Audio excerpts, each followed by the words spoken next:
नमस्कार दोस्तों, कैसे हैं आप लोग। देखिए, जो जीडीएस का वैकेंसी है इसका लास्ट डेट क्या है, 16 फरवरी। तो जीडीएस ग्रामीण डाक सेवक में बहुत बड़ी वैकेंसी निकली है। करीब आपके कितने पोस्ट पर, 40,889, 40,000 प्लस पोस्ट पर आपकी वैकेंसी निकली है, जो कि हर 10th पास अप्लाई कर सकता है। और इसमें कोई भी एग्जाम नहीं होता, ठीक है।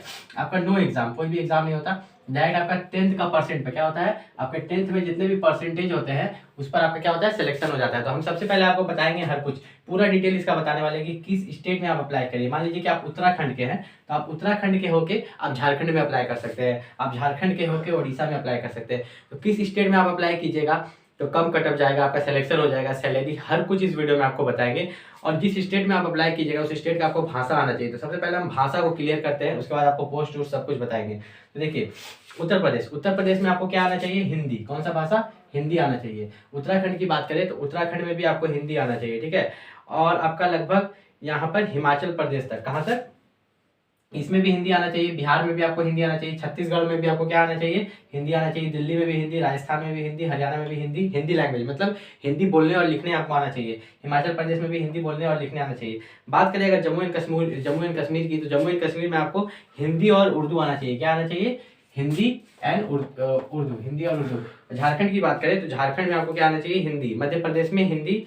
आपका केरल में केरल, ध्यान से सुनिएगा, केरल में अगर आप केरल के हैं तो मलयालम लैंग्वेज आना चाहिए। अगर आप पंजाब के हैं तो आपको हिंदी, इंग्लिश या पंजाबी, इन तीनों में से कोई एक लैंग्वेज, ठीक है। उसके बाद अगर आप महाराष्ट्र के हैं तो उसमें से आपको कोनाकी या मराठी आना चाहिए। नॉर्थ ईस्ट स्टेट का मतलब क्या होता है, नॉर्थ ईस्ट कौन से स्टेट होता है, जैसे नॉर्थ ईस्ट में आपका जाता है या तो आपको बंगाली आना चाहिए, या तो हिंदी आना चाहिए, या तो इंग्लिश आना चाहिए, या मणिपुरी, या इंग्लिश, या मिजो, ठीक है। तो आपको इन सभी लैंग्वेज में से अगर कोई भी लैंग्वेज आता है तो आप नॉर्थ ईस्ट में अप्लाई कर सकते हैं। उड़ीसा में ओडिया आना चाहिए आपको, ठीक है। अगर ओडिया लैंग्वेज आता है तो आप अप्लाई कर सकते हैं। कर्नाटक की बात करें तो उसमें आपको कन्नड़ आना चाहिए। तमिलनाडु में आपका तमिल आना चाहिए। तेलंगाना में आपको तेलुगु आना चाहिए। असम में देखिए ऑप्शन दिए गए हैं, असामीज, असोमिया, बंगाली, बंगला, बोडो, हिंदी और इंग्लिश। बोडो, हिंदी और इंग्लिश, इन सभी में से अगर आपको एक लैंग्वेज भी आता है तो आप असम में अप्लाई कर सकते हैं।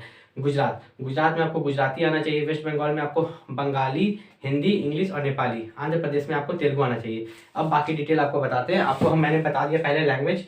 देखिए, यूपी में जो टोटल सीट निकला है कितना, 7,989। उत्तराखंड में 889, बिहार में 1461, छत्तीसगढ़ में कितना, 1593, दिल्ली में आपका 46, राजस्थान में आपका 1684, ठीक है। हरियाणा में 354। क्यों सीट्स बता रहे हैं आपको, सीट्स इसीलिए बता रहे हैं ताकि आपको बता पाए कि आप किस स्टेट में अप्लाई कीजिएगा तो आपका हो जाएगा, ठीक है। किस स्टेट का कट ऑफ कम जाता है। हिमाचल प्रदेश में 603, उड़ीसा में 1382, फिर नॉर्थ ईस्ट में 551, महाराष्ट्र में 2508, पंजाब में आपका 766, केरल में आपका 2462, मध्य प्रदेश में आपका 1841, झारखंड में आपका 1590 और जम्मू एंड कश्मीर में आपका कितना, 300। कर्नाटक में आपका 3036, तमिलनाडु में 3176, तेलंगाना में 1266 और असम में आपका 460, गुजरात में आपका 2017 सीट और वेस्ट बंगाल में 2127 सीट। तो देखिए, ये सीट्स तो आपको पता चल गया। अब पहले हम बताते हैं कि कितना परसेंट 10th में होना चाहिए, उसके बाद हम बताएंगे कि कहाँ आपको अप्लाई करना है, ठीक है। अगर आप किसी भी स्टेट से, अगर आप सिर्फ चाहते हैं कि कोई जॉब मिल जाए तो कहाँ आप अप्लाई करें तो आपको जॉब मिल जाए। तो देखिए, 10th में पहले कितने परसेंट का होगा सिलेक्शन। देखिए, मतलब एक है गारंटेड सिलेक्शन, एक है कि कितना परसेंट है तो अप्लाई करें तो चांस। एक क्या है, गारंटेड सिलेक्शन, एक क्या है कि चांस है, ठीक है। तो गारंटेड सिलेक्शन कितना परसेंट पर है, अगर आपका 90% प्लस है तो गारंटेड सिलेक्शन क्या है, गारंटेड सिलेक्शन। जिस स्टेट में मैं बोलूंगा अप्लाई कीजिएगा। और चांस किनको है, जिनका 80% प्लस है उनको क्या है, चांस है सिलेक्शन का।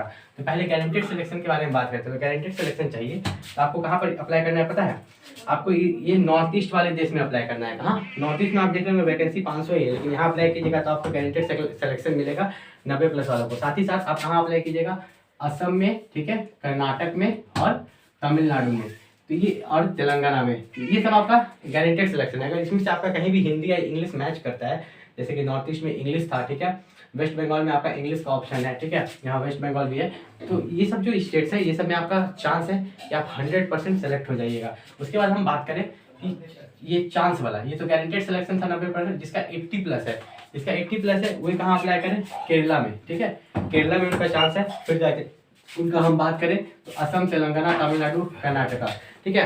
आप जैसे कि आप अगर झारखंड के हैं, ठीक है, तो आप झारखंड में कभी भी मत अप्लाई कीजिएगा, झारखंड का बहुत हाई कट ऑफ जाता है, ठीक है। आप कोशिश कीजिएगा वेस्ट बंगाल, असम, तेलंगाना, तमिलनाडु, कर्नाटका या केरल में अप्लाई करने का, या उससे नहीं तो आप उड़ीसा या नॉर्थ ईस्ट में अप्लाई करने का कोशिश कीजिएगा, ठीक है। अब हम बता देते हैं कि इसमें जो एज मांगा गया था कितना, 18 से 40। ओबीसी को 3 साल का रिलैक्सेशन, मतलब इसमें 3 साल ओबीसी ऐड कर लेगा 40 में मैक्सिमम में, और एसटी एसटी कितना 5 साल ऐड कर लेगा।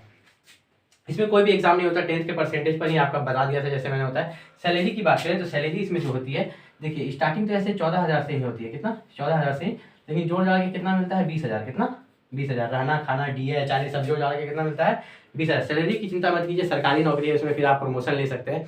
अगर आपको कोई भी दिक्कत हो जाता है आप नीचे कमेंट करके पूछ सकते हैं। मिलते हैं अगले वीडियो में, तब तक के लिए नमस्कार।